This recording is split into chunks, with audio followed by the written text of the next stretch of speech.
Salut Nicolas. Bonjour chef, comment ça va? Super. Et toi? Bah ça va, je passais un bon week-end. Je t'avoue que j'ai regardé quelques vidéos YouTube. Tu sais, je suis très fan du CDD, hein, Conference Driven Development. Je suis tombé sur une petite conf qui avait lieu la semaine dernière à Aix, Wax. Et il y avait un sujet, c'était Air Corsica qui parlait de platform engineering. Je sais pas si tu as déjà entendu parler de ça. Ah, super, c'est vraiment le sujet que je regarde en ce moment. Je suis super intéressé. Ah mais ça m'étonne Tu pas. peux m'en dire plus? Ouais, alors, en fait, leur idée, en fait, c'était de monter une plateforme SaaS pour imposer à toute la boîte de travailler selon leur modèle. Et en plus, ils avaient un gars avec une tête patibulaire. Lui, franchement, tu étais obligé de l'écouter, en fait. Bon, Nicolas, je ne sais pas si tu as écouté la bonne conférence, mais je pense qu'on a déjà suffisamment de solutions SaaS à Air France KLM. Est-ce qu'il faut vraiment une solution supplémentaire? Ah, je t'avoue que je regardais beaucoup de shorts YouTube, CMMI, en même temps, peut-être raté quelques trucs. Mais... Ok, alors attends, juste regarde un peu ce qu'on a à Air France KLM. Donc pour l'instant, pour le développement, on utilise GitHub. Pour la partie CI/CD, GitHub Action. On déploie tout ça avec Terraform pour la partie infra as code. Puis on utilise en fait Azure et GCP pour le déploiement et l'hosting de nos solutions. ServiceNow au milieu pour l'ensemble de ces changements et pour le suivi des incidents. Et Apache DevLake pour avoir un côté Dora métrique et savoir exactement ce que l'on réalise. Quand on regarde toutes ces solutions SaaS actuellement, on a un problème quand même de connexion entre l'ensemble de ces solutions. Si tu rajoutes une solution SaaS supplémentaire, est-ce qu'on va réussir en fait à l'intégrer? Je suis d'accord.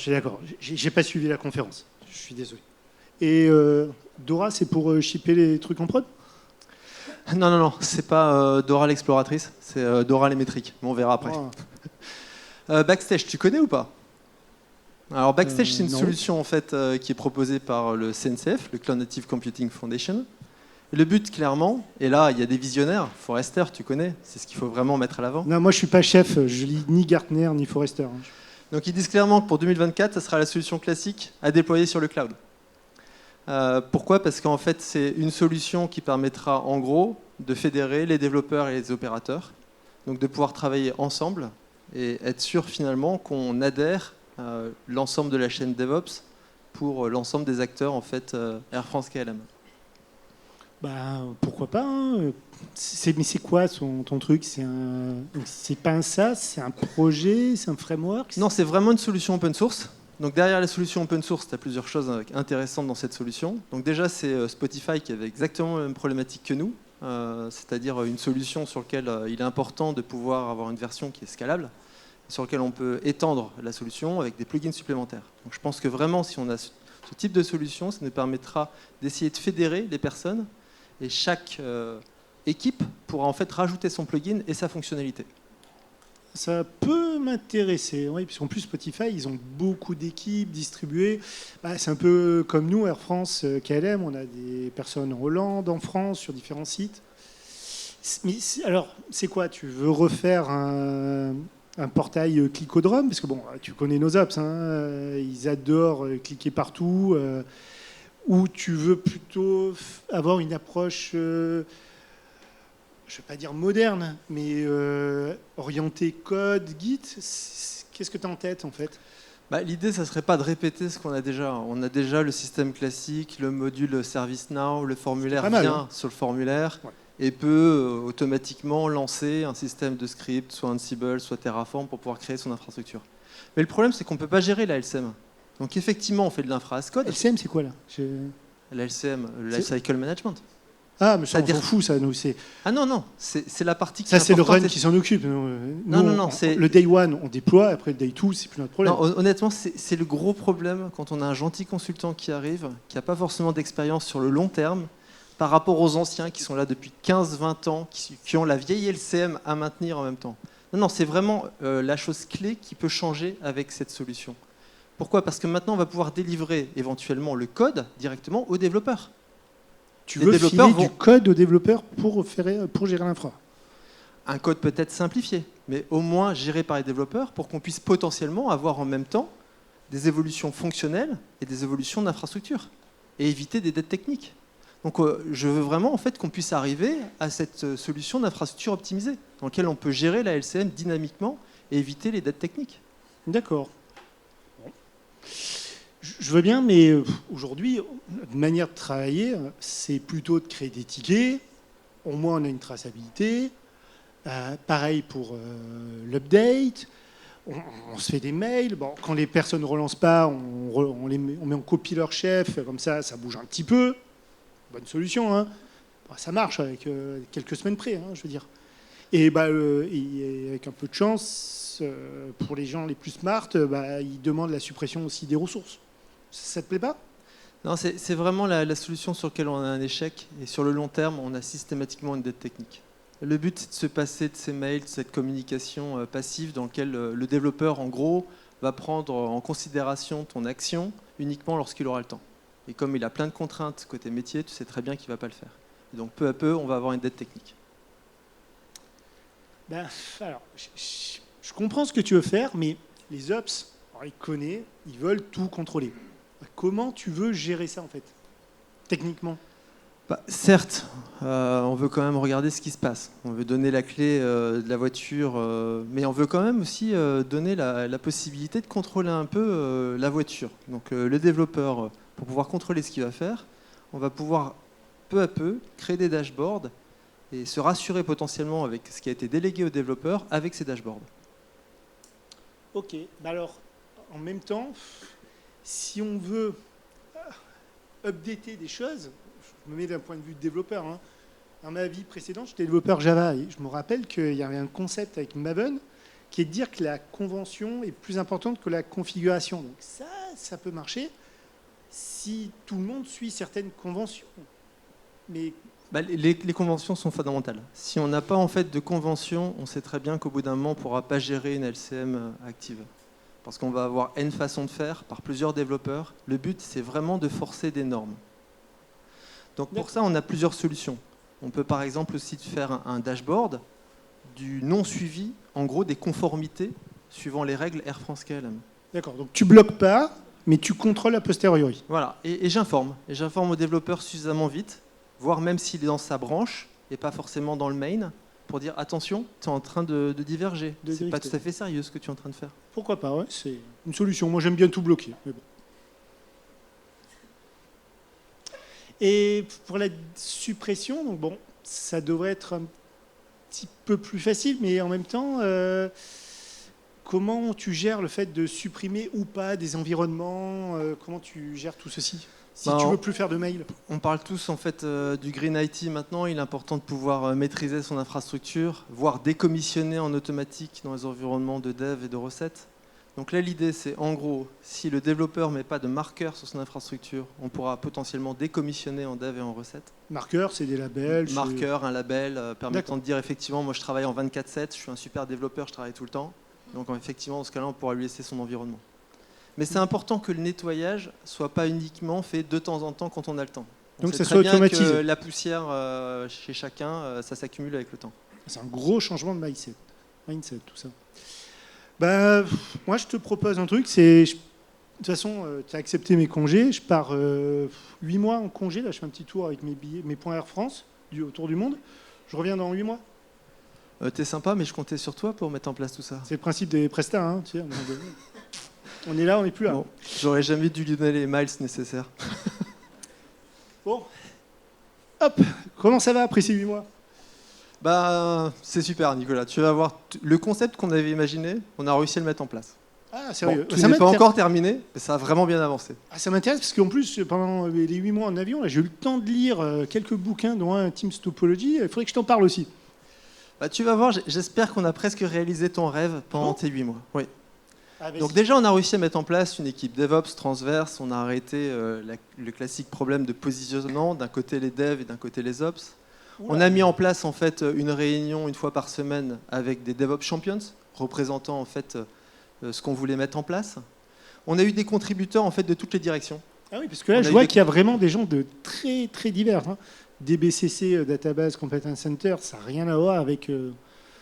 c'est intéressant ce que vous avez fait. Avec les équipes Dev Journée qui sont plutôt Software Engineering, avec les équipes Automatisation, avec les SRI qui sont plutôt sur la qualité. Donc chacun a voulu contribuer en disant oui, moi aussi j'ai mon petit plugin qui va bien dans Backstage, qui va me permettre d'améliorer en fait la dev journée pour les développeurs et l'opérationnel pour les opérateurs. D'accord, donc votre plateforme, votre team engineering, elle est vraiment multidisciplinaire. Oui. Donc en tout, dans les différentes fonctionnalités qu'on a réussi à mettre en place, on a réussi à mettre en place des templates pour pouvoir créer rapidement des applications, des templates permettant de créer des services avec Terraform. On a mis aussi en place, c'est pas complètement terminé parce qu'on cherche à avoir un lien avec ServiceNow, avec les produits SaaS, GitHub, Sonar, Jira, Confluence. Le but en fait c'est d'éviter qu'à chaque fois qu'on a un nouveau développeur, il aille sur l'ensemble des solutions SaaS ou faire un ticket pour pouvoir être onboardé à l'intérieur de ces outils.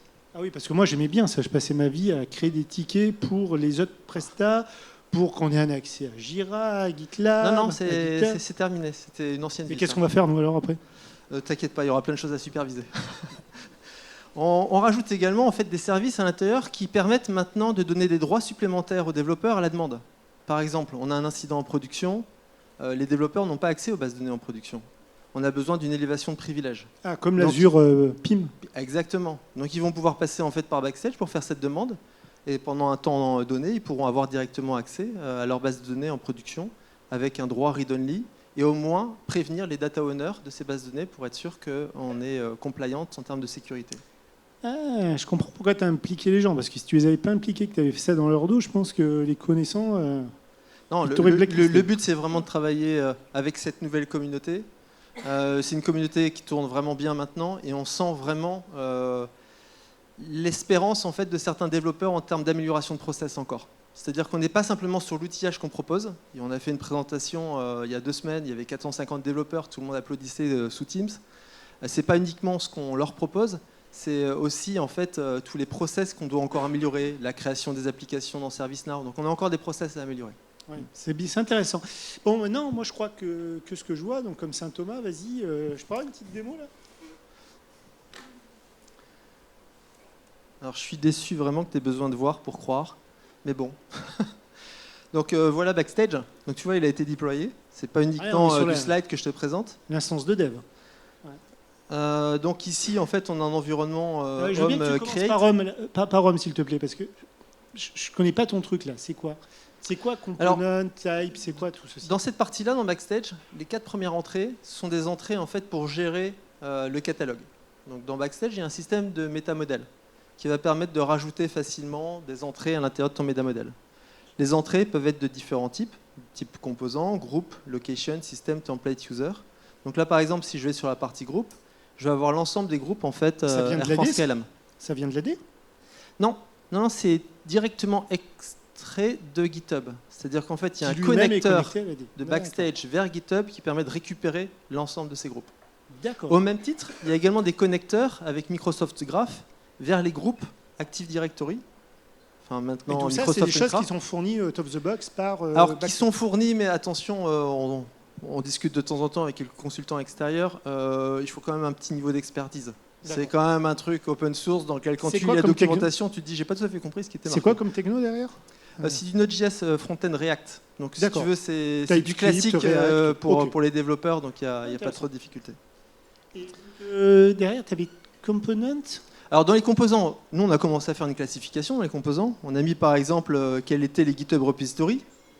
On a mis les repositories de type infra as code, c'est-à-dire dès qu'on a des repositories qui sont vraiment dédiés à créer du code avec du code Terraform, etc. Ils ont été labellisés particulièrement par rapport aux repositories plutôt applicatifs. Les repos qui gèrent les landing zones, tout exactement. Ce qu'on veut, indépendants des repos qui sont code source. Ouais, parce qu'en fait, l'audit sur ce type de repository ne sera pas le même que sur les repositories de type applicatif. Et tout ça, c'est récupéré de manière dynamique. Alors c'est récupéré de façon complètement dynamique, avec un système de filtre permettant de renseigner rapidement le catalogue. Cette partie-là, en termes de développement, est très rapide à faire. Donc, si on veut vraiment un diagnostic de ce que l'on a... Ouais, parce qu'en quelques mois, vous avez tout fait, là. Réellement, il ne fallait pas partir en vacances, on l'aurait fait ensemble. Je sais, même pas 8 mois, 6 mois quand je suis parti. Et vidéo, c'est même les vidéos qu'on avait fait nous en interne. C'était les vidéos qu'on a gardées avec toi. D'accord, pour expliquer comment faire du Terraform en interne. Ah oui, c'est intéressant. Donc c'est un portail qui permet à toute personne de rentrer, chercher de l'information et ainsi de suite. Voilà. C'est le point d'entrée en fait, c'est ce que tu disais. C'est un portail. Quand tu cherches une information sur le cycle de vie DevOps, tu vas passer par Backstage. Bien sûr, le but, c'est pas de tout mettre dans Backstage et avec un niveau de détail. Supposons que tu veux regarder les informations Sonar, tu iras après dans le plugin Sonar et avec le lien Backstage. Mais supposons que tu veux juste regarder une overview de différents projets, de temps en temps ce qui est nécessaire au niveau plutôt organisateur, responsable de département, ça suffit largement. Et tu gères la notion d'équipe, j'imagine, au même titre que c'est les équipes qui viennent de GitHub, c'est la même logique, tout? C'est la même logique, sauf qu'en fait, on a un problème d'alignement entre ces équipes. C'est-à-dire que quand on a un produit tel que Jira Confluence, on a une notion de team, surtout en mode SaaS ou même en mode premise. Pareil pour GitHub. Quand on utilise en fait ServiceNow, on a une notion de product team. Ouais. Quand on utilise Sysdig, on a une notion de team, etc. Malheureusement, toutes les teams, pour l'instant, ne sont pas communes. Donc le but, c'est aussi d'utiliser à travers Backstage un petit peu une forme d'IDP dans laquelle on va avoir un certain nombre de service providers qui vont fournir en fait leur authentification. Et c'est pour ça qu'en fait, si tu vas sur la partie settings de Backstage, tu vas retrouver ici les authentication providers. Tu peux en avoir plusieurs. Tu peux avoir pas uniquement Microsoft GitHub, mais toute la liste qui est proposée par défaut. Et quand tu t'es connecté, là par exemple, tu retrouves le nom de ton utilisateur, également tous les groupes GitHub auxquels tu appartiens. Donc ça va te permettre également de donner des droits aux utilisateurs suivant leur groupe GitHub ou potentiellement aussi leur groupe Jira. Et donc ça, c'est une partie importante pour nous, c'est éviter les problèmes de double autorisation à gérer dans différents outils et refaire des tickets à droite à gauche parce que je n'ai pas les bons droits pour pouvoir faire les choses. Sachant que tu connais le turnover au niveau développement, c'est important. Très bien. Je vois qu'il y a plein de choses. Ouais, je te propose de commencer par la partie template. En fait, la partie template, c'est la partie de base qui existe dans Backstage. Il n'y a pas de développement spécifique qui a été réalisé. Donc en gros, on choisit soit un template de type applicatif, soit un template de type service. Quand c'est un service, c'est par exemple la création d'une base de données, la création Postgre, Redis, etc. Donc c'est assez simple. On va commencer peut-être plutôt par une application complète.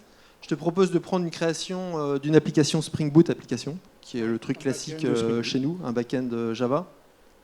Donc là, je vais préciser le nom de my team, le nom de mon application, on va mettre Wax. Je vais déployer sur AKS ou sur App Services et je vais lancer en fait la génération. Donc là, qu'est-ce qui se passe? Ça va lancer en fait les actions auprès de GitHub. Ça va créer le repository. Le repository template qui est utilisé en fait de base, il est complètement variabilisé. Donc ça va permettre en fait de remplacer des variables automatiquement à l'intérieur du template pour pouvoir le personnaliser pour l'utilisateur. Une fois que c'est créé, directement, tu vas pouvoir accéder. Donc là, c'est pas simplement un simple repository qu'on t'a créé. On t'a mis directement toutes les pipelines standardisées. Le but, c'est éviter que tu travailles sur cette partie-là. Tu veux utiliser AKS, App Services, tu as un truc standard. Voilà. C'est essayer en fait que le développeur puisse travailler 100% sur la valeur métier et rien sur la partie technique. Donc de temps en temps, il y a des développeurs qui sont intéressés à voir. Il n'y a pas de problème. Ils peuvent contribuer sur le template pour faire une amélioration en fait, du pipeline, du template. Parce que tout est ouvert. Et donc ça, c'est très important. C'est de travailler toujours en communauté, que les contributeurs puissent venir en fait des devs et des ops et travailler ensemble. Intéressant. Donc vous avez plusieurs templates, aussi bien base que landing zone, data source. Ah oui, alors par exemple, là c'est un peu différent pour un service. Parce qu'en fait là tu ne vas pas créer un repository nouveau. Tu vas juste créer un pull request dans un repository existant. Donc pour cette partie-là, si je choisis en fait le pull request, je choisis en fait là où je veux créer mon service, sur quelle organisation, dans quel repository. Je vais mettre le nom de mon projet et quel est l'environnement. Et quand en fait je vais lancer la création, ça va créer non pas cette fois-ci un repository complet, mais juste un pull request dans un repository existant. Et si je regarde en fait le repository, j'aurai juste le code nécessaire pour pouvoir créer le service. Mais la grande différence, c'est que je ne crée pas complètement le service. Je pousse simplement du code, c'est un système d'onboarding rapide pour le développeur.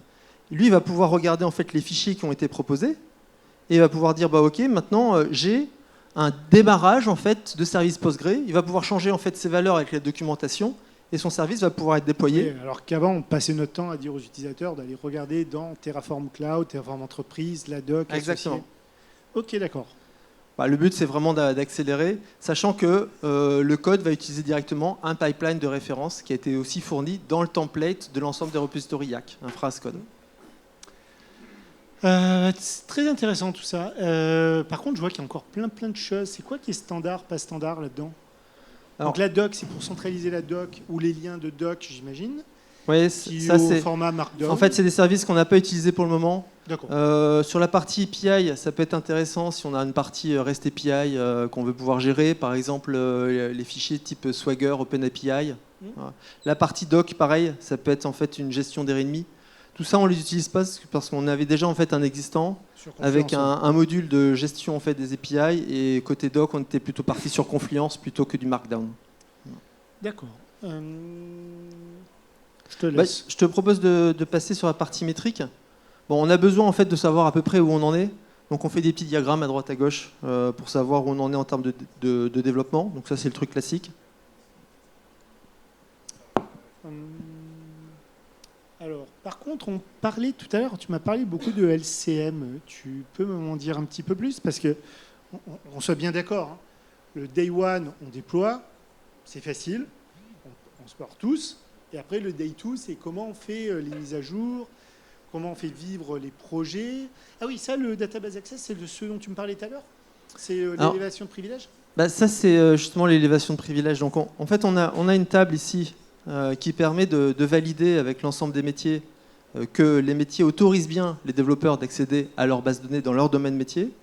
Et après, en fait, le développeur aura directement à préciser quelle est la souscription sur laquelle il veut faire la demande, quelle est en fait la base de données. Et là, on va lancer en fait la création d'un mail automatique pour le développeur avec le password qui lui permettra de se connecter à la base de données. Intéressant. Donc ça, en fait, la problématique derrière, c'est comment finalement fluidifier cette montée de privilèges et aussi être sûr en fait qu'elle soit faite juste dans le temps et avec les métriques nécessaires et les audits nécessaires. Donc ça a été développé avec les gens du centre de compétences base de données, donc tout le monde est d'accord et c'est intéressant. Ouais.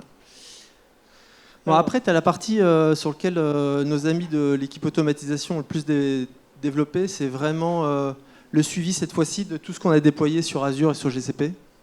Donc on essaye de voir quelles sont les applications qui utilisent pour l'instant l'infra as code. Toutes les applications ne sont pas encore passées sur infra as code. On essaye de regarder le nombre de landing zones. Et pour chaque en fait, GitHub repository, on fait également combien de landing zones Pardon ? Depuis que je suis parti, à combien de landing zones 350. x2 ou Non, 350 prod et non prod. Prod et non prod. Voilà. Prod et non prod séparés. Pourquoi ? Parce qu'en fait, on a des cycles de vie séparés entre les deux. Bien sûr. Et on ne voulait pas maxer les deux. Alors oui, la bonne nouvelle par rapport aux landing zones, c'est que maintenant, on a un Azure Onboarding. C'est-à-dire qu'on a la capacité pour le développeur de préciser le nom de l'équipe, WAX par exemple, de préciser le nom de la landing zone, 001. Je précise le business domain parce que j'ai besoin de savoir qui fait quoi. Là, je vais pouvoir rajouter les personnes et je vais lancer en fait directement un fichier YAML qui va être mis dans un pipeline GitHub et qui permettra de créer ma landing zone. Ouais, qu'on soit bien d'accord, là, vous ne créez rien. Vous ne faites que créer du code GitHub dans GitHub qui permet plus tard de créer landing zone.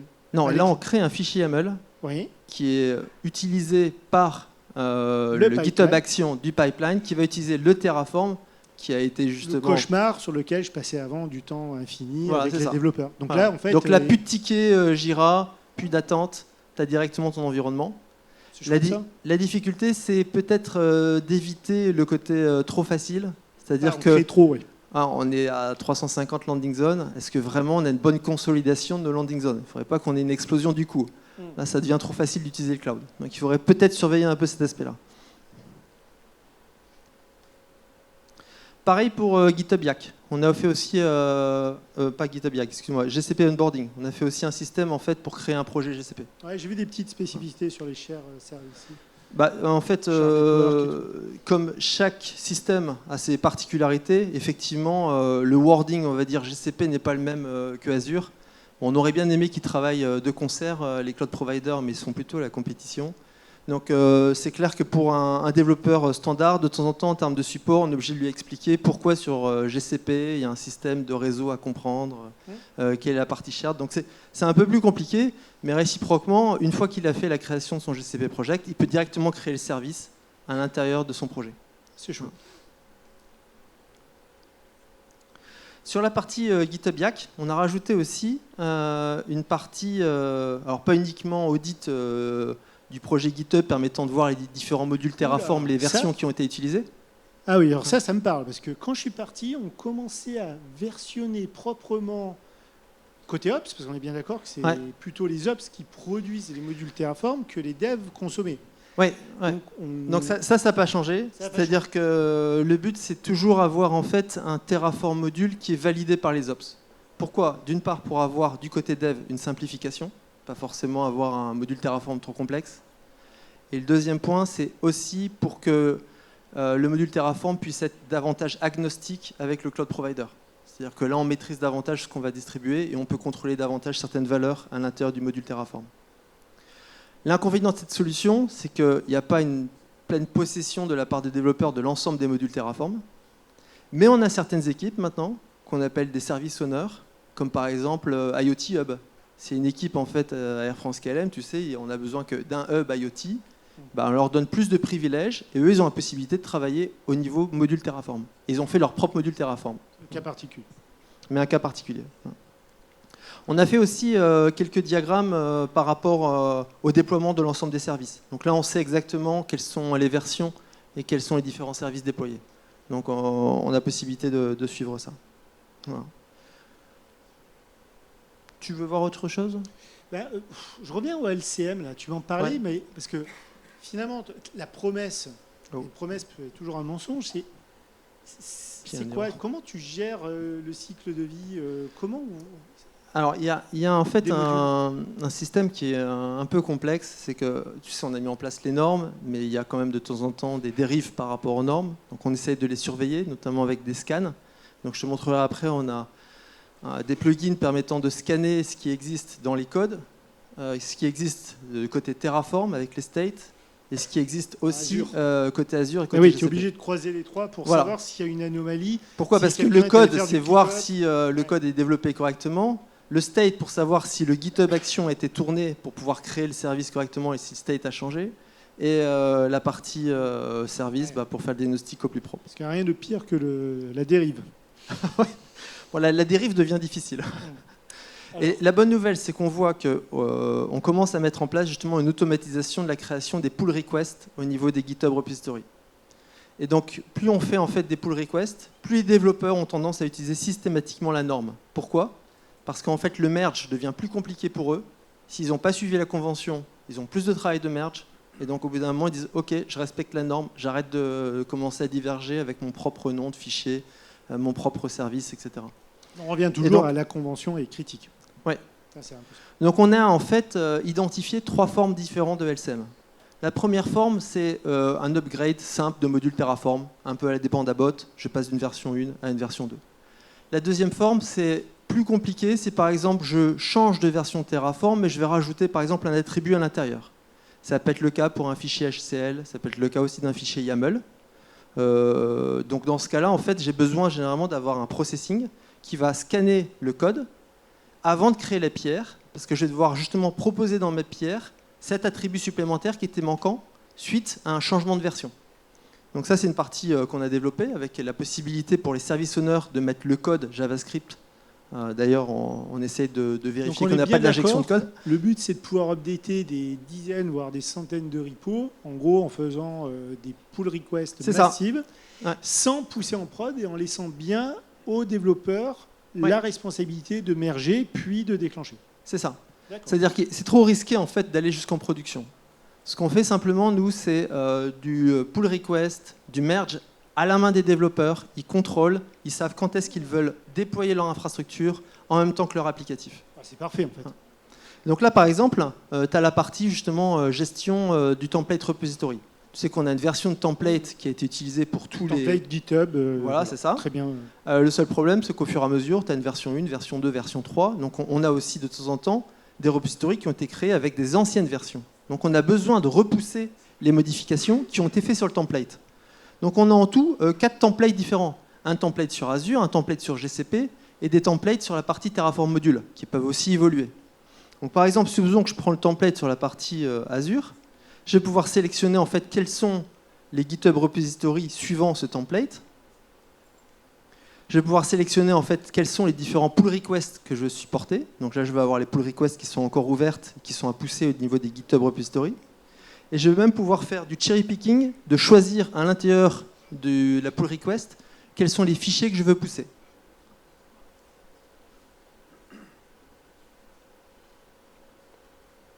Après, je vais sélectionner directement les différents landing zones. Et donc, je fais select. Je vais pousser en fait un pull request sur l'ensemble des GitHub repositories. X pull request sur chaque. Exactement. Intéressant. Et la bonne nouvelle, Nicolas, c'est que tu es parti, mais tu nous as manqué. Donc l'ensemble des commits est à ton nom. Ah bon? Oui. J'espère que c'est qu'en dev. Hein. Non, et c'est pas une blague.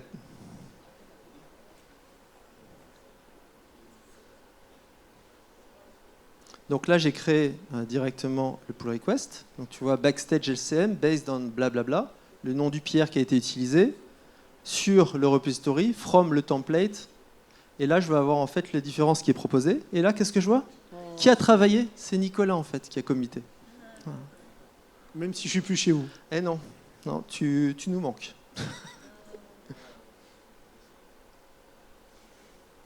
Alors, ça c'est intéressant parce qu'on a eu quand même, on passait beaucoup de temps finalement à créer des nouveaux modules, surtout quand on est en phase finalement de nouveaux services. Et combien de fois on a dû écrire à toutes les équipes pour dire un nouveau module Terraform vient de sortir, il faut le mettre à jour. Ouais, donc je comprends l'intérêt de ce que vous avez développé. Hein. Bon, après, on a aussi des petites fonctionnalités de flicage. Il faut être honnête, on a de temps en temps des développeurs qui ne font pas les choses correctement. Donc ici, au niveau du LCM dashboard, on a la possibilité de vérifier en fait tous les pull requests qu'on a créés. Et si la pull request en fait n'est pas passée, on a la possibilité de relancer automatiquement le développeur. Un peu du Genre spam, par exemple, on a besoin de faire une modification dans 15 jours et elle n'a pas toujours été prise. Ben, dans ce cas-là, je vais pouvoir tout sélectionner, action, add comment in PR. Et là, en fait, peu à peu, il commence à avoir la pression parce qu'il voit le message arriver en plus. Puis après, on peut rajouter automatiquement les chefs au niveau des GitHub Teams. Ah, c'est bien ça. Et après, on prend le chef N+2, le chef N+3 et on tape de plus en plus haut. C'est ce haut. qu'il faut faire. C'est du spam. Voilà, c'est ça. Au bout d'un moment, ils comprennent que c'est important de prendre la pierre. Et là, notre dette technique, elle commence à diminuer clairement. Non, ben heureusement qu'on avait mis en place quand même les process avant de développer tout ça. C'est compliqué à développer ou pas? Personnellement, je trouve ça cool. C'est du React et du TypeScript. C'est du React et du Node.js. Certains peuvent détester. Voilà. Le gros avantage de Backstage, c'est pas tant les fonctionnalités qu'il y a à l'intérieur, mais c'est le framework et le canevas qui est proposé avec l'ensemble des équipes. Ouais, on n'aurait pas pu proposer en fait que l'ensemble des équipes Air France KLM travaillent sur des plugins si j'avais pas un moment, un cadre de travail, pas simplement juste un framework à la Spring ou à la Next.js, etc.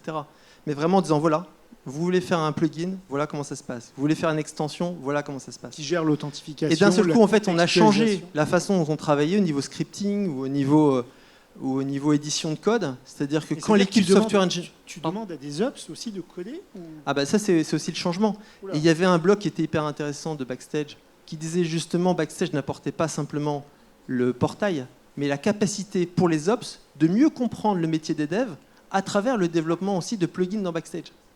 Ça, et je vois bien, le CI/CD des équipes Ops, maintenant, ils comprennent vraiment ce que c'était côté dev. Sur ce que c'est finalement le DevOps. Exactement. Ouais. Voilà. Ça participe en fait à l'élaboration de la communauté.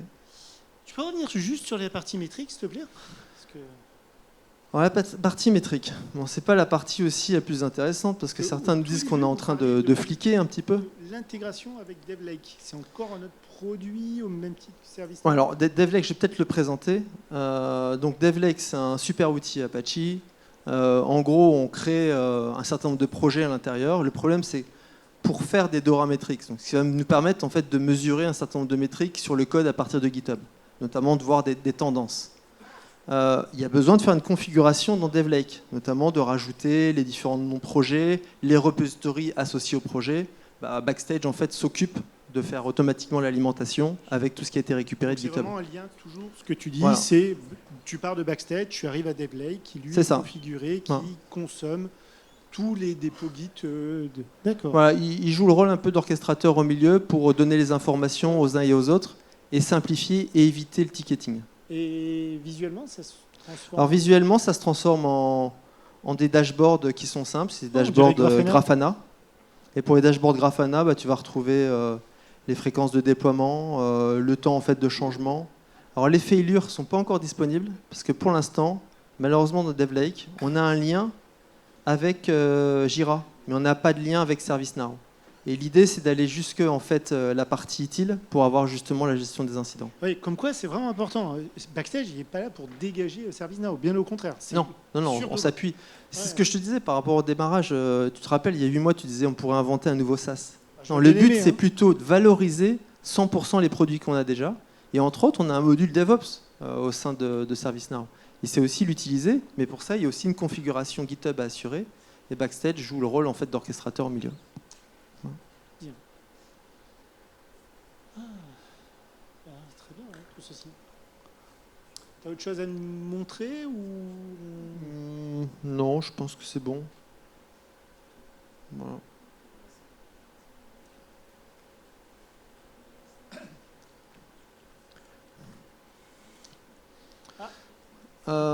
S'il y a peut-être cette partie-là, mais c'est pas forcément aussi la plus intéressante, c'est tout le diagnostic qui est fait des règles. Donc on a un système qui s'appelle Prunus. En gros, il va lire dans SDDC, Azure, JDC l'ensemble des règles. Et dès que c'est pas compliant, il va nous faire des dashboards, il va nous remonter ces dashboards. C'est un peu dans l'idée, on est un peu permissif, mais on contrôle. Et voilà, c'est plutôt des outils orientés Ops, c'est ça. C'est ça, exactement. Bon, c'est pas le truc le plus intéressant visuellement, mais réciproquement, c'est très utile parce que ça rassure tout le monde. Voilà, toujours donc, cette problématique, c'est est-ce qu'on met des Azure Policy partout qui bloquent tout, ou est-ce qu'au contraire on laisse un petit peu... On essaye vraiment d'avoir le modèle Air France KLM, c'est-à-dire qu'aux Pays-Bas, tu fumes les pétards quand tu veux. Quoi. Oula, donc on donne une certaine liberté. Mais réciproquement, il y a le côté un peu plus rigide français. Tu peux dire Marseille, on est très freestyle aussi. Sur lequel il y a certaines règles à respecter. D'accord. Moi, j'étais à la KubeCon, je t'avoue, il y a quelques mois. Et c'est vrai que Backstage, je te cache pas que j'en avais entendu parler, en fait. Donc, c'est... Alors, il y a un sujet pour... C'était, je pense, un des sujets récurrents de la KubeCon. En particulier pour ceux qui sont passés sur le stand d'Amazon. Amazon est très gros contributeur, au même titre que Red Hat. Si vous utilisez le Red Hat Developer Hub, qui vous permet d'accéder aux ressources autour d'OpenShift, en gros de l'expérience développeur autour d'OpenShift, en fait, c'est Backstage. Et vous retrouvez l'interface, sauf que eux, ils ont rajouté une belle couche CSS par-dessus. D'ailleurs, Backstage est bien stylable. Et en fait, Amazon est contributeur de 2 projets, parce qu'il y a VMware aussi qui s'est engouffré dedans pour Tanzu. En fait, ça va devenir le standard, en fait, Backstage. Red Hat a aussi beaucoup de plugins. Ouais, Red Hat a énormément de plugins pour OpenShift. En fait, dès qu'on s'intéresse à comment on déploie sur OpenShift, finalement, vous allez tomber sur le portail Backstage. Et en fait, ils ont 2 projets. Ils ont Canoe, qui est à la fois un outil installable facilement en ligne de commande, c'est un binaire Go, et ça vous permet de créer tout l'environnement, Terraform, Backstage, Keycloak, au choix vous pouvez utiliser Tekton, Argo CD. Par contre, c'est très opinionated, c'est-à-dire vous n'avez pas trop le choix. Moi je suis dans les forums où j'échange un petit peu avec les gens. Aujourd'hui, ils trouvent même qu'on ne puisse pas débrancher certains trucs. Donc c'est vraiment très opinionated. Mais finalement, c'est proche de ce qu'on a proposé. C'est qu'à partir du moment où tu as des normes et de conventions, tu as un canevas, tout le monde suit, et c'est plus simple pour la LCM à nouveau. Et ça, c'est pas encore lié à Amazon, parce qu'on est indépendant. C'est Amazon qui travaille beaucoup dessus. Par contre, il y a un autre qui m'a bien plu quand j'étais à KubeCon, c'est Orchestrate Platform and Application, qui là est carrément un Backstage complètement prévu pour Amazon. Donc, vous avez, au même titre que ce qu'on a développé pour Air France, tous les templates pour provisionner de l'EKS, de l'ECS, des ECR sur Amazon, avec les gestions des droits, et qui se déploient évidemment sur Amazon. Alors ça, c'est récent comme projet, ça a été annoncé à la KubeCon. Donc, et c'est vraiment super intéressant parce qu'en fait, on donne les workflows, comment on pousse. Alors, finalement, beaucoup de choses qu'on pourrait faire finalement en ligne de commande, en fait, on les a graphiquement, visuellement. Franchement, c'est un truc. Moi, j'ai 2 de mes collègues là. J'espère que dans les années à venir, on pourra avoir ça chez Canon. Ça serait bien bon. Bon, la route est encore longue, mais why not? Donc, vous n'êtes pas sur Amazon. Merci.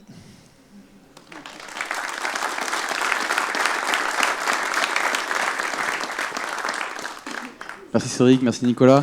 Vous avez répondu à pas mal de questions. La question que je me pose, c'est si l'assistance n'aurait pas trouvé quelques petites questions qui manqueraient et qui souhaiterait la poser.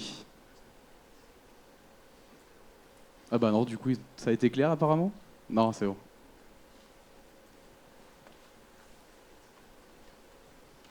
Bonjour, merci pour la présentation. J'avais une petite question sur les modules Terraform. On a vu que vous avez des modules versionnés et ça a l'air super. Par contre, dans la source que vous avez montrée, dans la pull request, on voit que la destination, c'est un chemin local. Ah oui, alors ça, c'est du dev. C'est J'ai dev, pas voulu faire ok. la remarque, mais c'est absolument en mode dev. Parce que là, on est sur l'instance de dev. C'est absolument pas possible en production. Ok, Totalement. merci. Mais tu as très bien suivi. C'est impossible, sinon. En fait, c'était fait exprès pour voir s'il y avait quelqu'un qui suivait. Donc bonjour, merci pour la présentation. Un petit point sur comment vous onboardez des nouveaux services dans Azure, parce que le catalogue de services et de solutions, de ressources, etc. est assez monstrueux. Typiquement, quand quelqu'un veut déployer, sur du IaaS, etc., c'est assez simple d'un point de vue Terraform. Dès qu'on rentre dans des systèmes un peu plus complexes comme je sais pas, de l'App Gateway ou on rentre sur du front door, est-ce que c'est des modules qui sont déjà prévus, qui sont déjà là, ou est-ce que c'est des services que vous ne voulez pas ouvrir pour l'instant, ou ça rentre dans des contributions ? En fait, là, actuellement, on a, on pense, couvert tous les services classiques qu'on avait avant de notre migration sur le cloud. Donc, par exemple, sur Appim, la partie gateway, on a créé des fichiers YAML permettant de configurer le déploiement sur Appim. Pareil sur la partie App Gateway, etc.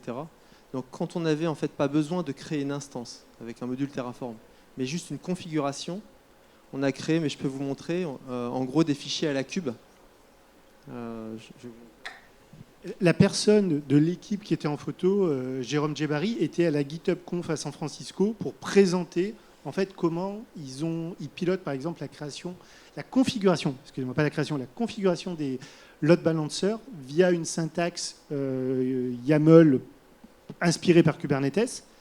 Et en fait, comment ils le pilotent. En fait, la conf est publique. Là, par exemple, vous voyez, j'ai mis LZ Infra pour tous les repositories infra as code.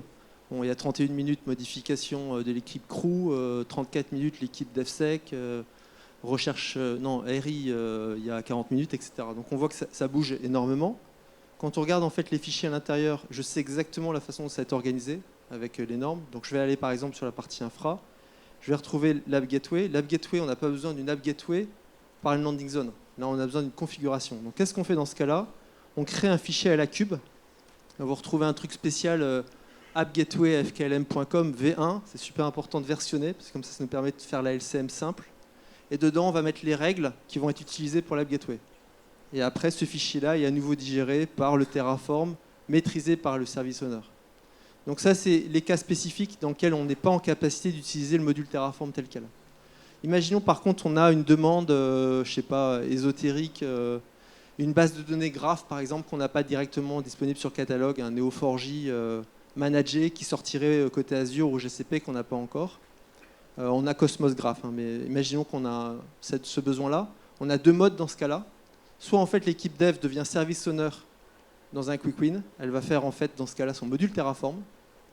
Deuxième solution, c'est que l'équipe base de données a suivi en bande passante pour le mettre avec la bonne priorité et pouvoir délivrer en fait le module Terraform qui sera utilisé après pour d'autres.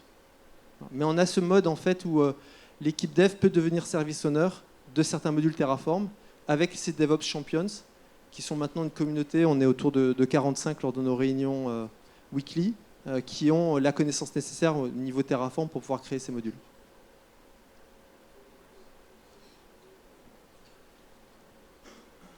Bonjour, merci pour la conf, c'était extrêmement intéressant. J'ai une petite question. Est-ce que vous avez déjà effectué des montées de version du framework Backstage ? Et si oui, comment ça s'est passé ? Est-ce qu'il y a eu des breaking change ? Est-ce que les plugins, ça a l'air de suivre quand même les plugins communautaires ? Bon, on a glissé dans les slides qu'on avait démarré déjà il y a 2 ans. En fait, Cube, on a démarré hyper tôt. Enfin, on a tendance à démarrer un peu trop tôt à Air France KLM. On est toujours bouillant pour aller vers les nouveaux trucs. Donc, on a pris toutes les montées de version. Là, actuellement, dans Backstage, par exemple, il y a un new backend system. En 15 jours, on a migré tous nos plugins. C'est pas trop dur à migrer, honnêtement. Vous avez des compétences dev, c'est simple, c'est une application classique Node.js, quoi. Le problème, c'est plutôt pour les équipes Ops s'ils devaient migrer. Mais en réalité, nous, on a séparé la gestion de backstage. C'est-à-dire qu'on a une équipe qui va s'occuper de toute la partie infrastructure, les produits Jira, GitHub, etc. Ils vont s'occuper de la partie hosting. La montée de version du cœur, c'est l'équipe Software Engineering. On a mis les plus calés à ce niveau-là. Et les plugins, c'est chaque équipe qui gère son plugin. Donc l'équipe Software Engineering va faire la communication d'une montée de version, d'une nouvelle façon de faire, à l'ensemble en fait, des équipes contributrices sous forme de plugins. Et après, on a un merge sur le main en disant bah voilà, maintenant il faut passer avec les nouvelles versions, par exemple de backend ou un nouveau fichier. Donc là, par exemple, j'ai fait un bump la semaine dernière. Voilà. Et c'est du AKS derrière. C'est un conteneur unique avec du AKS. Et là, en fait, la problématique, c'est qu'on nous demande d'être critique à cause du 24/7 et de l'accès en fait aux développeurs bases de données. On arrive en fait aux Jeux Olympiques. Il faut qu'on ait aucun problème pendant les Jeux Olympiques pour Air France KLM. Et donc les développeurs ont besoin certaines fois, en cas d'incident, d'accéder très rapidement aux bases de données. Donc en fait, on a besoin que Backstage, malheureusement, arrive maintenant sur un chemin critique au niveau des développeurs à cause de ce service, sur lequel il doit toujours être disponible pour permettre aux développeurs d'accéder aux bases de données. Très bien, merci encore pour votre présentation. Et on se retrouve d'ici un quart d'heure pour la dernière présentation de la journée.